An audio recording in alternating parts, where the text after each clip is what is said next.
სამოქალაქო ჩართულობის ცენტრი ქალაქ რუსთავის მერიასა და საკრებულოს მიმართავს საქმე ეხება რუსთავი თბილისის მიმართულებით სამგზავრო გადაყვანებზე კონკურსის ჩატარების შესახებ ნებართვის გაცემას. ცენტრის ხელმძღვანელის განცხადებით, კონკურსის გაჭიანურება საფუძვლიან ეჭვსბადებს, რომ მერიასა და სატრანსპორტო საშუალებების მფლობელს შორის კორუფციულ გარიგებას აქვს ადგილი.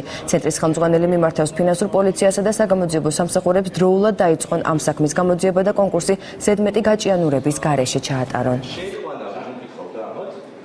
Dargolia კანონი არ ცხადდება კონკურსი და არ აპირებს რუსთავის საკრებულო და რუსთავის მერია რომ სხვა კომპანიებს მისცეს საშუალება რომ ნორმალურად და კომფორტულად მოემსახუროს რუსთავის მოსახლეობას. ჩვენ კიდევ ერთხელ მოვუწოდებთ ფინანსურ პოლიციას და ძალოვან უწყებებს დაინტერესდნენ ამ საკითხით და დაიწყოს სასწრაფო გამოძიება. ეს არ არის ისეთი თემა, სადაც ეხა ბანკომატიდან მოხსნილ თანხებზე არ არის საუბარი და რამოდენიმე ათასზე არ არის საუბარი. აქ არის 8,820,000 ლარზე საუბარი ყოველწლიურად.